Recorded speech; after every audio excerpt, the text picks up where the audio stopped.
Chris Salvador back with going to do two viewpoints on what I think about The Dark Knight Rises and the Superman reboot, Superman Returns Again, whatever it's called. So this one is on The Dark Knight Rises.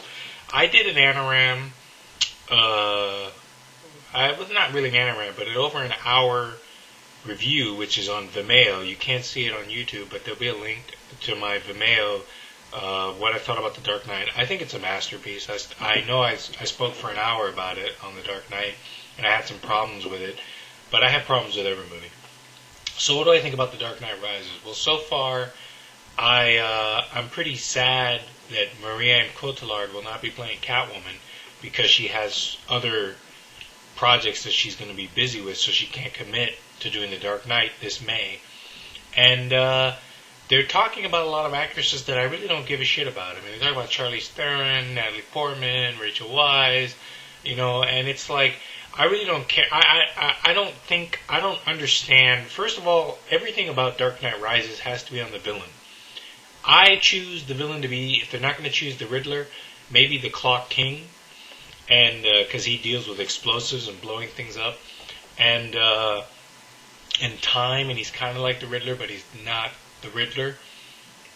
He's an intelligent foe, and you can have someone like Jim Caviezel or Jared Harris play the Clock King. But I think everybody really wants to see another Heath Ledger Joker, and we're never going to be able to see that.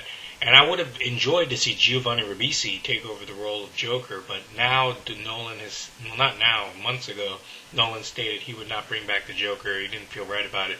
So in a sense, what do we have with The Dark Knight Rises? What is this story?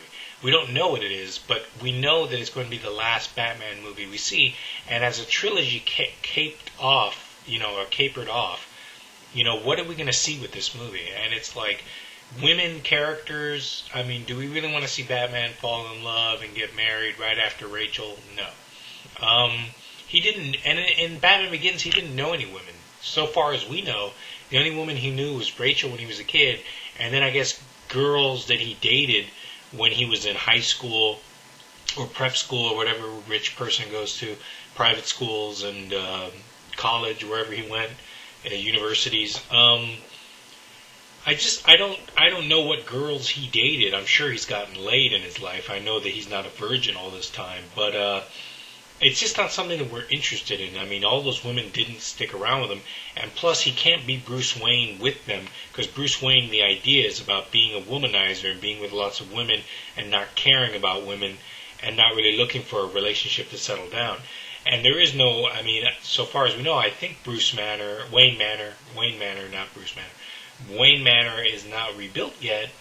And, I mean, how many months is this going to take place after The Dark Knight? Because it needs to stay, it can't be like a year or 2 years or 3 years. So it's interesting that this is happening. The Dark Knight took place 6 months, after Batman Begins. So what is going to happen now is that we want to see Batman on the run from the cops, but taking on the ultimate villain, the final villain that he can take on in his career, and that's not going to be the Joker and Harley Quinn. It's not going to be the Riddler. We're not going to see Two-Face. So who are we going to see? We're not going to see Mr. Freeze. We're not going to see Poison Ivy. We're not going to see Bane, maybe. And we know Tom Hardy has been cast as somebody. He could play Deadshot, I think is the guy. But what do we have with The Dark Knight Rises? We don't know yet. And my interest in it is pretty much, I just got to say, without having who in the Rogue's villain can they pick that we don't? I mean, the Riddler was perfect. I could have seen Leonardo DiCaprio playing the Riddler. I think he would have been a great Riddler. They could have done it like Old Boy, like the villain in Old Boy, who was, I always felt a good interpretation of what the Riddler in Christopher Nolan's world should be. So, Dark Knight Rises. Am I looking forward to it? Of course. I want to get to know as much information about it as I can, and I'll be talking about the Superman reboot. So Dark Knight Rises, I'm looking forward to it, but I really could care less about the women factor, because I think it's going to live and die on the villain. And Catwoman isn't really a villain. She's just a woman that steals stuff, and Batman and her have sexual foreplay and stuff like that. So they're really going to have to top the Joker, and who is the big other villain. And if not the Riddler or someone like that. And it's going to be interesting who they pick.